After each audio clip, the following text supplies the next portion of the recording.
5, 4, 3, 2, 1.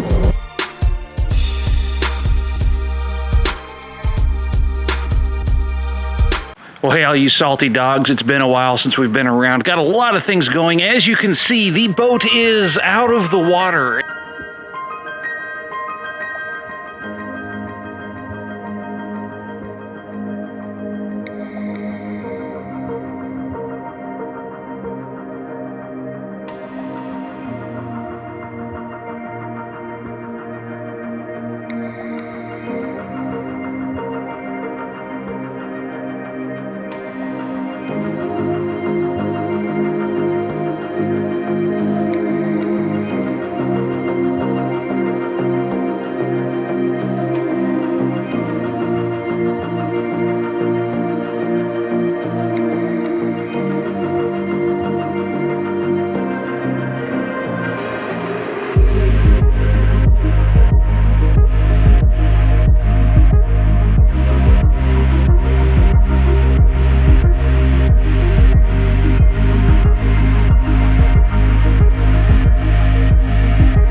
Overview of what she looks like here.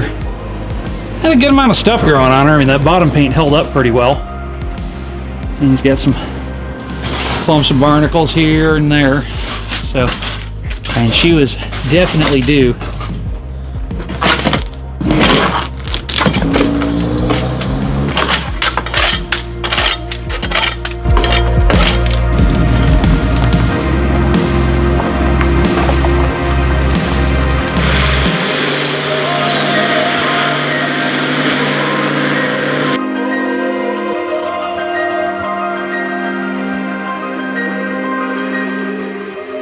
If you can see here, there's already a small portion of the boat that is sanded off, like, right there.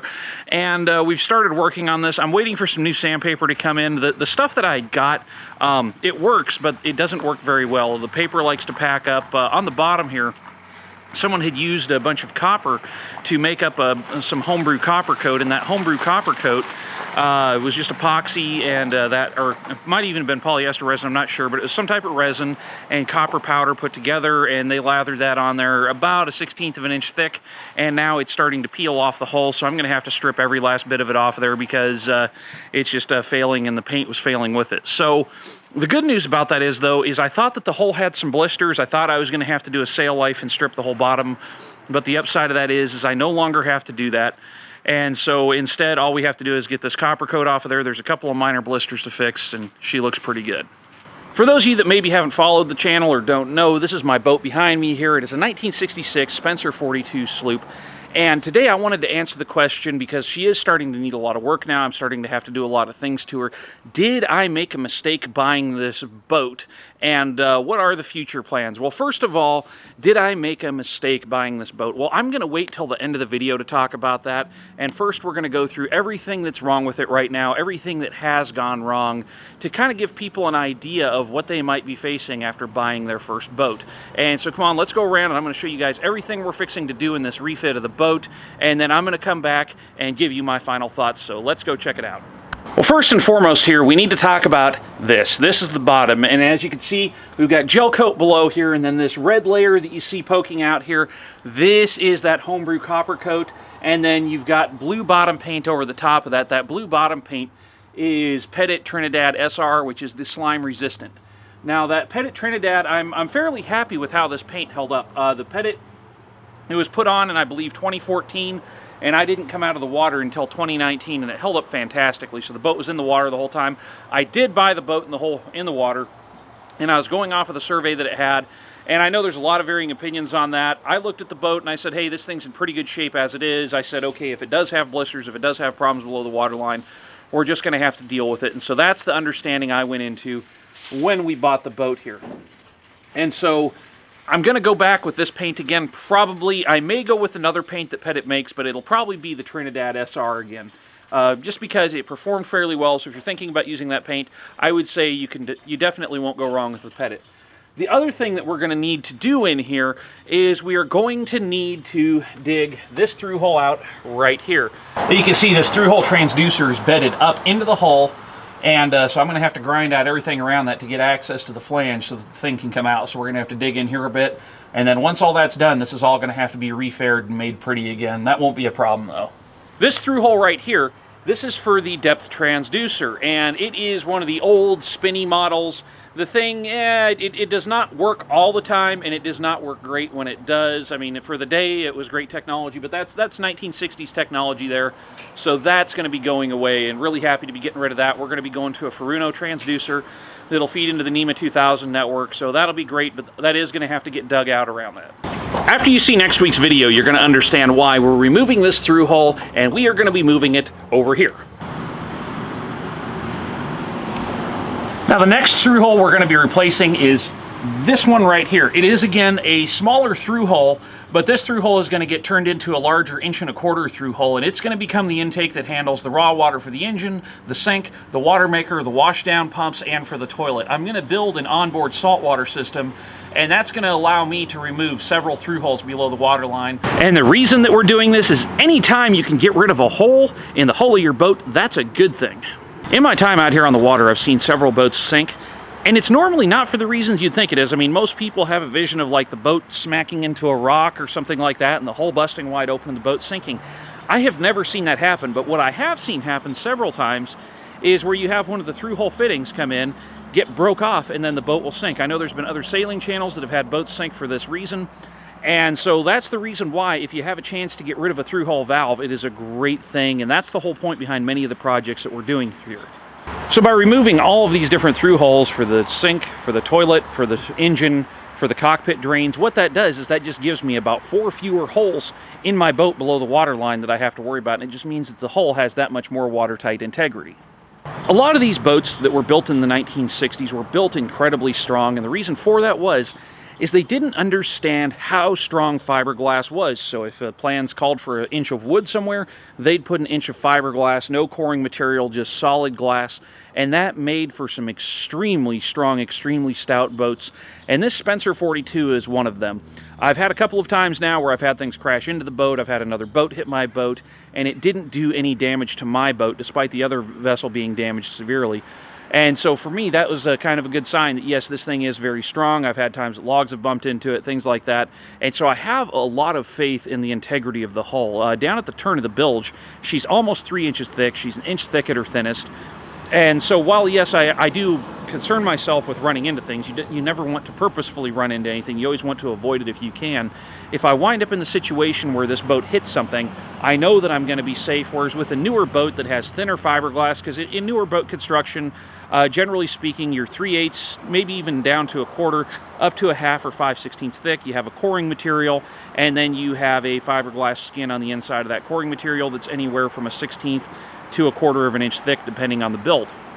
Now, that coring in the hull is strong enough structurally to handle the boat, but it doesn't have impact resistance, and that's why when you're looking at a boat, anytime someone's thinking about buying a boat, what you want to consider is the boat cored below the water line? If it is cored below the water line, you do not want that boat, and the reason is any boat that is cored below the water line, for one, does not have good impact resistance. For two, it means that if you do have a breach in the hull, even if it doesn't sink the boat, water will begin to seep into that coring material and it will destroy the boat, and that's extremely cost prohibitive to repair. On this boat, that is something that I will never have to worry about. The next big item on my remove and replace list are these through holes right here. There's one on each side. They're a match set. They're an 1.25 inch through hole, and these service the cockpit drains. There's a drain on each back corner of the cockpit, and those drains are for any water that may come over the top of the boat or rain into the boat. That's how it drains out of the cockpit. The problem being, this is one of the only things that I really don't like about this boat, that I don't think was very well thought through, is it doesn't have enough drainage in the cockpit, and potentially if you were in a situation where you had boarding waves, the boarding waves could exceed the ability of the cockpit drains to drain overboard, and that's a major problem. And so what we're going to be doing is I am removing these through holes. And then on the back of the hull over here, I'm going to be coming in above the water line, and we'll have a 6-inch plenum right there with 2 4-inch lines feeding it. Those 4-inch lines will have gate valves, and then those will go right into the back of the cockpit. So any water that comes in can wash right back down through the back of the cockpit and out overboard. And then those gate valves will make it so as if you have following seas, if there's water coming up from the back of the boat and splashing against the transom here, it'll go up into that 6-inch plenum, but it'll get stopped by the gate valves, and then the water will continue to drain away. And that will give me full control over the water that comes in and out of the boat. I think that's going to be much better. And when you're talking about pipe size, when you're going from a pipe size that's 1 1/4 inches up to 4 inches, that is a huge difference. It's actually exponential in the amount of water that it can drain, because going from that 1 1/4 inches to 4 inch, the surface area alone that you're draining is exponential in the volume that it can move, and also the resistance to that moving, because water has surface tension, which means it has the tendency to stick to a smooth surface. And so when that surface tension is grabbing the side of the pipe, it slows the water going through the pipe down. And so in doing this, just having a short straight run of 4-inch pipe out the back of the boat through the bottom side here, that's going to mean that the water can pick up volume and speed very quickly, which means it'll get a lot of velocity going out and then through the transom. And it will also mean that it can handle a larger volume of water. So the volumetric efficiency of that larger pipe is much better, which means that instead of taking potentially minutes to drain the cockpit completely filled to the brim, it could be completely drained in 30 to 40 seconds. And so that is a much better situation to be in. I'll give you guys something to imagine there. Imagine that you're out in following seas, you have waves come into the cockpit, and they're not draining. Just imagine what that would do to the boat. So that's a very serious issue, and since I do have a large cockpit boat, that is something that we absolutely need to consider.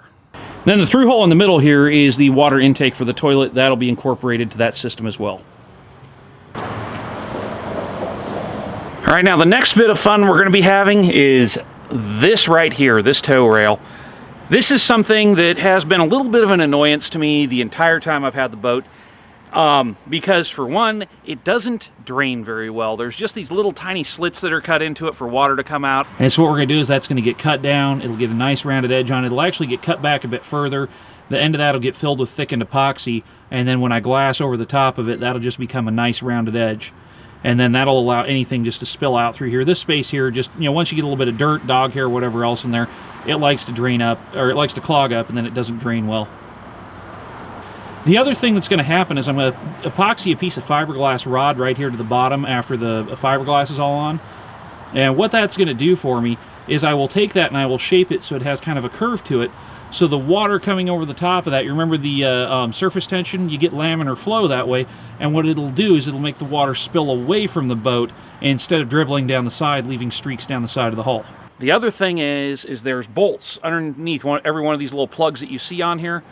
Those bolts have come just a little bit loose over time. The wood's kind of shrunk a little bit, and in a couple of places out here, they are starting to leak. And that's a little bit of, well, that's not a little bit of a problem, that's actually a really big problem, because again, on the boat, you want to keep the water out of the people tank, and that's not happening right now because of this tow rail. So what the plan is going to be is I'm going to come in here with a power planer, and I'm going to take the gel coat off down about 14 inches on this side, and then we're going to do the same on the deck. We're going to come all the way back across the deck about 14 inches back from here.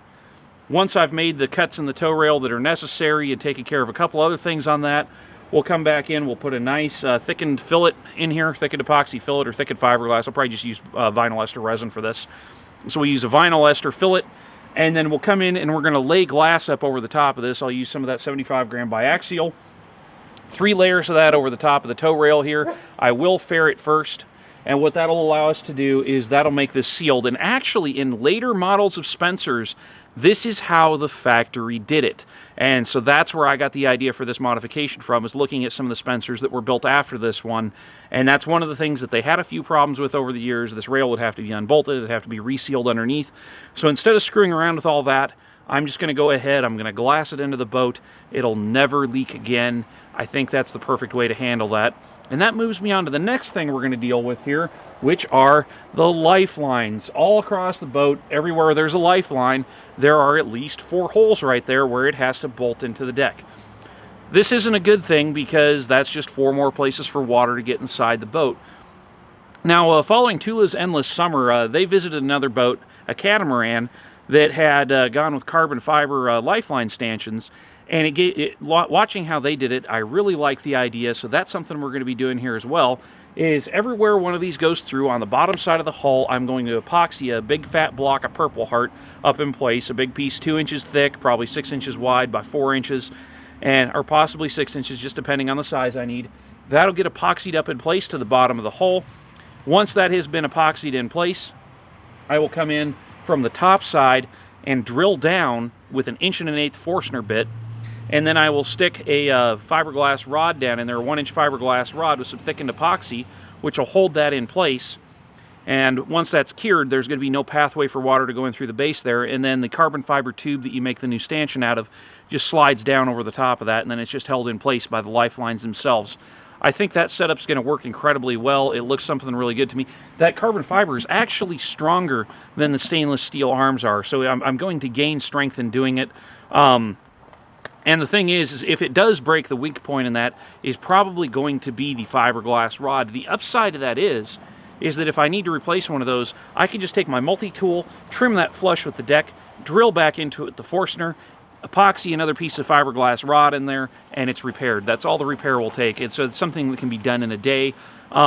Whereas if one of these gets ripped out of the deck, it could pull the bolts through. I mean, you can have serious failures that happen there.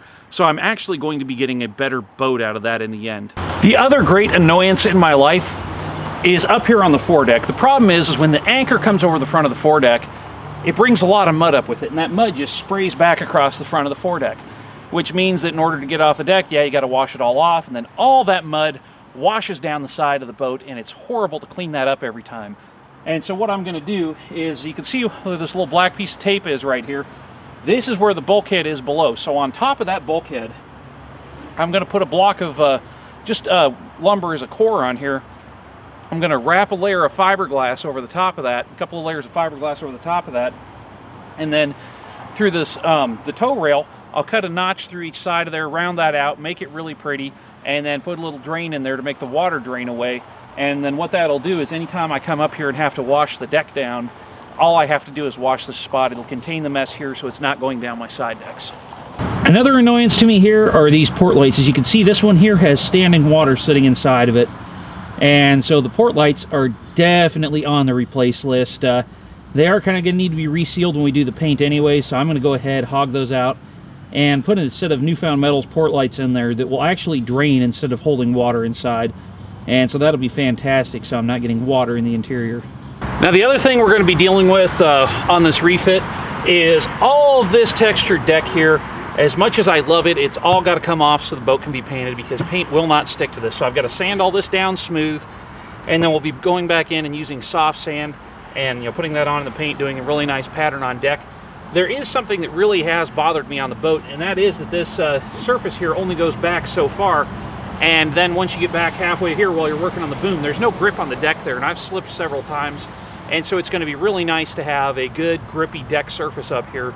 So when I'm standing up here and it's a little bit bumpy, I mean, I've almost fallen off of the boat a couple of times because of that. So that'd be really nice to have a good non-skid surface on top of here.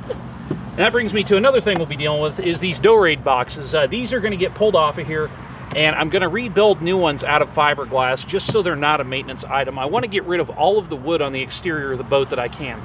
I don't like having wood on the exterior because anywhere you have wood, as you can see, it's going to flake off, it's got to be varnished, it's got to be upkept. So any bit of wood that I can get rid of on the exterior is a good thing by me.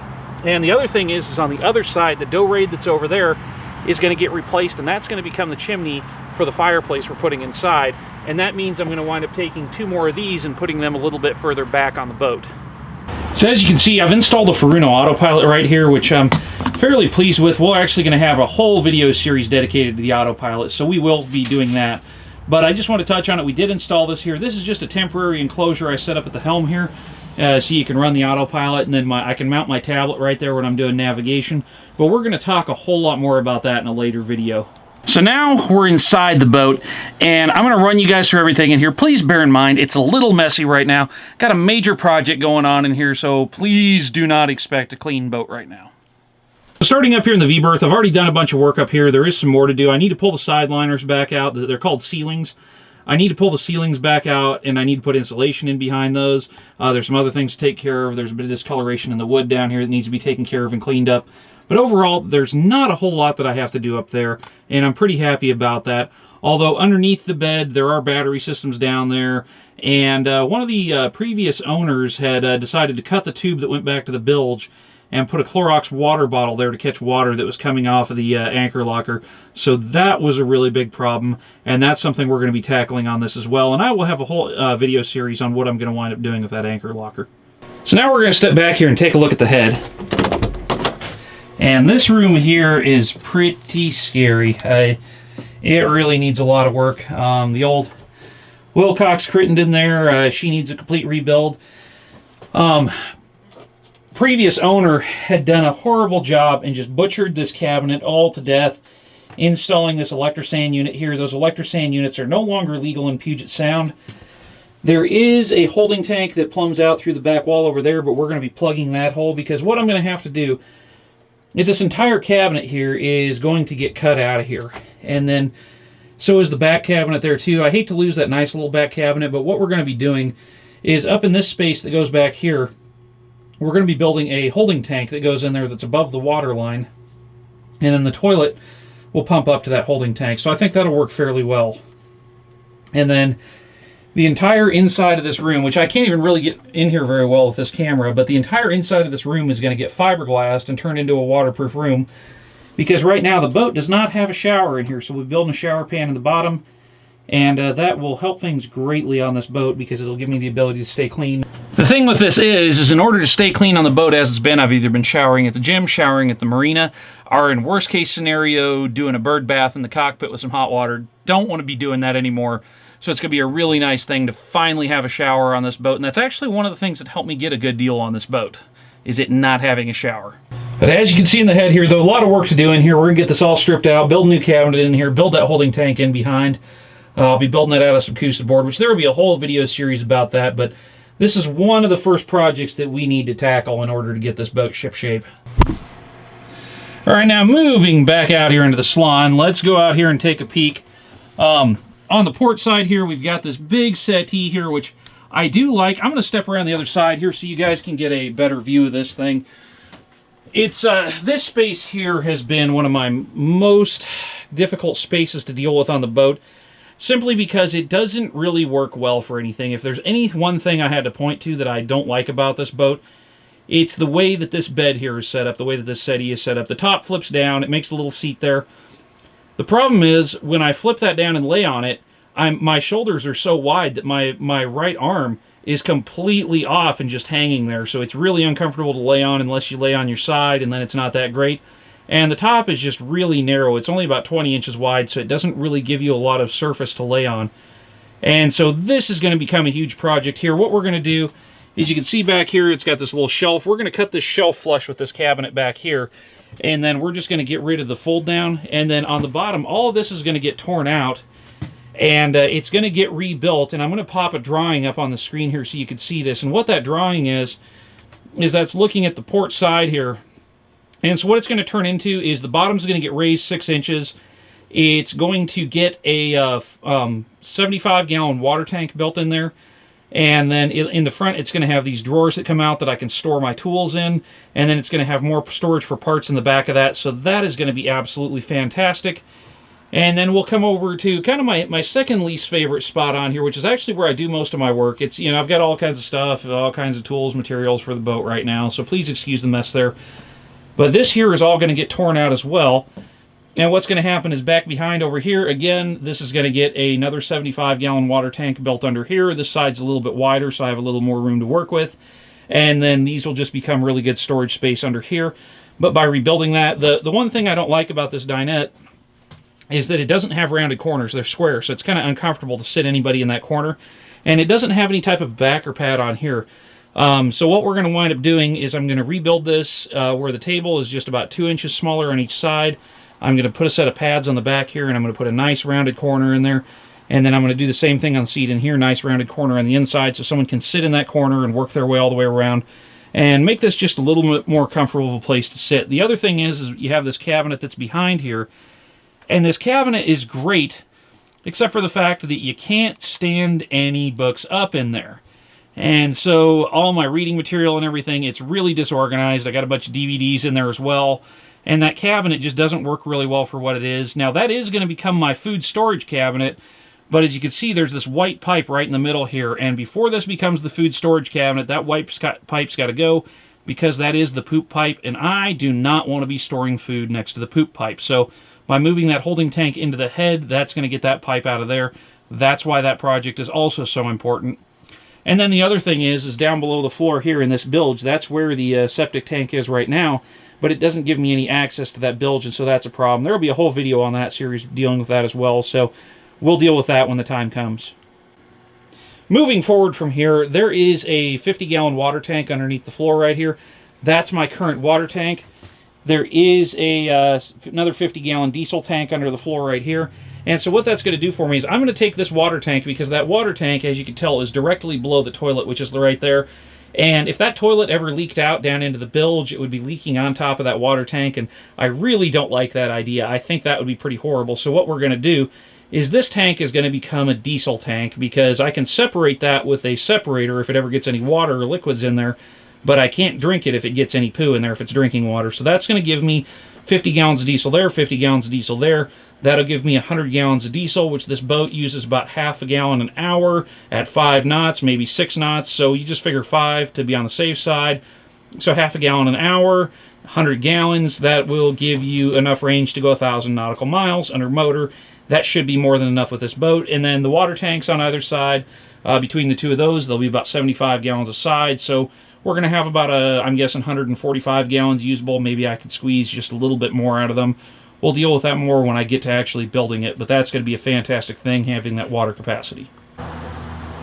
And the next thing we're going to be dealing with here is the Galley. And the Galley does need some work to get it up to speed. I'm going to flip this photo over, and I'm going to show you guys a photo of another Spencer 42's Galley. This is Singola. She was rebuilt by a guy by the name of Jerry that I know out here. She's hull number 4, but he did just a fantastic rebuild on her. And so you can see how he did it there. He's got those nice timber doors. He's got the microwave in the middle. I'm going to emulate that setup, because this storage that I have here right now does not work that great. I've got the big stove. I love my stove. I think I'm just going to leave that for now, even though it's a non-articulated. I think what I'm going to do on crossings is just like do meal prep and freeze everything, so I can just throw it in the microwave, heat it up, and then have warm food if I'm single-handing. And then if not, we'll worry about it. I may change that later, but that's something for down the road. That's a couple $1,000s I don't need to spend right now. We are going to do new countertops in here, because this old 1960s Formica is just horrible. One of the things I really do want to do is there is this pull-out in the counter back here. I want to take that pull-out, and I want to turn that into a freezer, a dedicated freezer space. I am using it just as storage right now, and it's not, great for that, because things just kind of get set on top of it and in the way, and then it's a problem. So getting some more dedicated storage space, having those nice timber doors with the storage in there, and kind of moving everything around, that's going to be really nice. The other thing we're going to do is, let me move these out of the way here, and you can see we've got this little storage space back here. And what this storage space back here is it used to be a map chart cabinet. For your nautical charts, they used to go in there. And while that worked great in the day, we don't use those anymore. So I've been just storing some things in there. I am actually going to cut this out, because there's a huge void that goes back underneath the boat here. And there's nothing in that space other than this box. So I'm going to cut that out, and I'm going to rebuild that. And I'm going to build a pull-out that comes out over here that I can keep things in, like a vacuum packing machine and things like that. So like when I catch fish, I could preserve it by vacuum packing it. And then in here, this is going to be a pull-out where all my pots and pans and everything can go. And then up here, this will get converted into a little bit nicer cabinet to put all my spices and everything in. Right now, it's just kind of a junk cabinet, as you can see. So that's going to get rebuilt with a nice finished interior in it. That'll become my spice cabinet, so I can put all my spices and stuff up there. And then, I don't know, maybe we'll add some storage up here. I don't know on that as well, but that's kind of the plan for the Galley. And coming directly across the boat, we have the Nav Station here. Let me reach in and turn a light on so you guys can see a little bit better. It's just kind of hung up in there right now, but right now, the Nav Station in this boat is an absolute shite show. She's horrible. She's horrible, and I am definitely going to do something like this. The power panel is up right here. Not a great setup. And the reason this power panel is not a great setup is because this back wall here, all the wiring that goes into that panel has to be fished up through this back wall. I do not like that setup. I think it's horrible, so we're going to change it. The plan tentatively, and I don't know if this is going to stick through, is actually right where the radios are, right here, right now. I'm thinking about putting the power panel there, and then building a nice face here that's got like a computer. That's the drive unit for the Autopilot there. But building a nice cabinet face that's got a computer screen for the nav system, and then maybe move the printer over here somewhere. I'm not entirely sure what to do with that yet. This is going to be a project in the making, but all this needs to get rebuilt, and it's been kind of this is something that's been a problem on the boat, so that's something for people to think about. Nice big nav station, though. It's got this fold-up leaf, and then you've got a pilot berth back here, and for those of you that remember Alex, this was Alex's space when he was on board, but it wasn't super comfortable because he didn't have a lot of privacy, and I'm not entirely sure what to do about that yet, because really you only do have one cabin, which is the V-berth forward there on the boat, and so this cabin here, or this berth here, I mean, it's not good for having someone on the boat long term. You might have them on there for a passage, but any more than that, it's just not that comfortable. So we're going to be possibly making a curtain or something that can fit across there. I haven't really quite figured that out yet, but that is something that's going to need to get dealt with. Right now I've just got a bunch of materials for the boat, and you can see the cushions that go on the table if you put it down into a bed. So guys, that's the plan for the interior of the boat. Lot to do in here, and not all of it's going to happen before we get in the water. I want to get back in the water as soon as possible, because as of the end of April, my rent goes up about $300 a month in here. I took advantage of the winter deal. They had to get out of the water to get started in here, but I do want to get back in the water first. So most of what we're going to be starting with is going to happen on the outside of the boat, but I do need to start with that holding tank and with the rebuild of the head before we go back in the water. That needs to be done. The through-hole moving all needs to be done. All those things need to be taken care of before we go back in the water. So it's going to be quite a project. I've probably got 5 to 6 months to make that happen, but we'll be carrying you guys on every step of the way with this. So now we're going to ask the big question is, am I happy with my purchase? Do I regret buying this boat? And the answer is absolutely not. I absolutely love this boat. She's been a fantastic performer for me. She sails incredibly well. And for the first couple of years I had her, she was incredibly cheap to keep. In the first year I had this boat out on the water, in probably 300, 400 hours of sailing, I think I spent less than $600 keeping her up at total. I mean, that was just amazing. That doesn't include, obviously, insurance and mortgage and things like that. I'm just talking working on the boat. She was incredibly cheap in that time period. She'd been very well kept by previous owners for the most part. There's a few problems in there, like I stated, but she is in very good condition and has had good care and maintenance. Now, there are a few things that are very wrong with her, and that is, for one, she is not pretty. The outside of the gel coat is just horrible. It's cracked, it's faded, it is old, and I understood that going into this process, that I was either going to be restoring the gel coat or I was going to repaint the boat. And I have decided that I am going to repaint the boat. Probably going to use Elect Seal coatings. That's what Andy at Boatworks Today recommends. And by the way, if you guys haven't checked out Andy's Boatworks Today channel, fantastic, fantastic resource for anyone who wants to do any type of boat work. I absolutely recommend you check him out. And so, very happy with the boat. I paid $34,000 for the boat. I do not regret the money that I paid at all. I think it was a good purchase. I think it's a sound purchase. If I went to turn around and sell this boat, I think I could get that back out of it again. I'd need to fix a few things that have worn out while I've been using the boat. You know, she would definitely need that upkeep, which it's getting right now. That's what this is all about. And I do think that once this boat has been put back up to shape, I think that it will be worth quite a bit more money. I don't know if I will ever not be upside down, and it, you know, because that's very hard to do with a boat. But I think for what it is, I'm very happy with my purchase. And I'm not, this boat to me is not an investment. I didn't buy this to fix it up and sell it. I bought it to fix it up and sail it around the world and have a lot of adventures on. And it is going to be extremely suitable for that purpose. I mean, she's a very fine sailing boat. She's actually a fairly quick boat too. I've seen 9 knots through the water on it. Had a whole lot of wind to make that happen. She was designed to be a sailing boat. These were designed by John Brandlmeyer to be a IOR racing sloop. Even though she is a full keel boat, she was designed to go fast offshore and basically race to Hawaii and back, and that was what this boat was set up to do. Now, modern hull forms are faster. This is, you know, being a full keel boat, it does have a lot of wetted surface, which does slow it down a little bit, but having a very large ballast keel, she's got about 8,000 pounds of ballast in there, if memory serves, 8,000, 8,500, I don't remember offhand, but it's a lot of ballast, and so she is a very steady, very stable boat. You know, I'm close to 300 pounds. When I step up on the side of the boat, it hardly moves at all. It hardly notices my presence walking around on deck, and she feels very sound underfoot, even for someone my size. The other thing is I am 6'1". Inside the boat, there is a minimum of 6'6" headroom, so myself and even Alex, who is a little bit taller than I am, were able to move around the boat without smacking our head into anything, and so that was a really big deal as well. And so now that I've got the boat back to myself, really enjoying having that. I mean, it was great having Alex here, and it was fun watching him learn how to sail and everything. And for those of you that don't know, after spending some time out here and hanging out and getting to know the water and just spending so much time around veterans, Alex joined the Navy. He's doing really well, and super proud of him for everything he's done there. I think he really found himself while he was out here having the adventure and getting to do the sailing thing. I think he had a lot of fun, and I think he's someone that I'll remain friends with for a good long time, and he will probably be out here again on the channel further on down the line, because I am planning on bumping into him when we go sailing, but that is way further off in the distance. For right now, I've still got to get this boat refitted and all set up. What I will say is, anyone who is looking at buying a Spencer, they are a fantastic boat. They are getting a little bit hard to find. This boat here is one of 26 made. We have found 23 of the original 26. Not to say that the other 3 have had anything happen to them. We just don't know. I haven't found any record of where they are today, so they could still be out there somewhere. But we do know where 23 of the original 26 boats are, and that's a pretty good survivor rate considering these boats were last built in 1973. They are an older boat. They're a fantastic design, though, and then Spencer had several others: the 44, the 1330, the 53, the 35.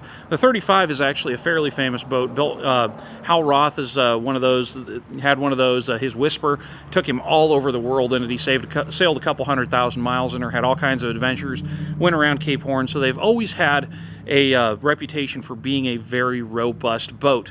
And I think that's one of the biggest mistakes that I see a lot of people do when they come into sailing, is they will go buy a fin keel boat. And what I mean by a fin keel boat is it's more of like a racing type boat, where they're built for club racing, inshore, close to shore racing on nice days. And so all it has is it has just a little tiny ballast keel that comes straight down out of the bottom of the boat, little tiny fin keel, and either a spade hung rudder or maybe a skeg hung rudder. But for going offshore, that just isn't a good type of boat. You want something like what we have here, where it's got the keel-mounted rudder in the back. Or a skeg-hung rudder is okay, but the keel-mounted rudder has the most protection from anything, you know, coming along underneath, to say it's a fishing net or whatever, and ripping all that off. So it's very well-protected propeller. It's a very well-protected rudder, and that's why this boat is very good offshore. She's also very stable, and she's fairly heavy. The boat itself weighs about 19,000 pounds. As I have her set up coming out of the water, I think they said we were about 22,000 with everything we've got there. So she is a good, stout, sound boat, and consider that about 8,000 pounds of that is ballast. She does have a 48-foot mast, 19-foot boom, with 130% headsail on there, which is the one that's actually hanked on right now. With that 130% sail on there, she will... She carries, it's something like 1,140 square feet of sail area. Don't quote me for sure on that, but it's well over 1,000 square feet of sail area when that's up. And that does make her a fairly quick boat, and she handles incredibly well. I have had a couple of close calls where other boaters just got a little bit close to me, and I had to do some quick maneuvering, and she's just right on the money, able to maneuver. So I'm incredibly happy with the boat, incredibly happy with the way that it sails. And for anyone who's thinking about buying a boat of this vintage, maybe you can't find a Spencer that's within your range or grasp. I know there are just a couple of them that are for sale right now, but if you don't wind up going that route, something to look for is those boats that were built in the 1960s. They were built incredibly sound. You know, you want to do your research on that first, but anything like this is going to make a really good cruising boat. So yes, I am very pleased with my purchase. I do understand that yes, she is going to need some work. I understood that going into this, and so I am not upset about that. If I had thought that this boat was going to be ready to go and I was just going to take off and sail the ocean right away, yes, I would have been disappointed, because there are several things that I need to do on here. And so that, in a whole, really sums up what this boat is. She's a fantastic boat, and I can't wait to get her done and back in the water, and I'm really looking forward to sharing this journey with you. We'll catch you all later. Stay salty. Oh yeah, and be sure to tune in for next week's episode, where we talk about that time we lost a through hole. Bye.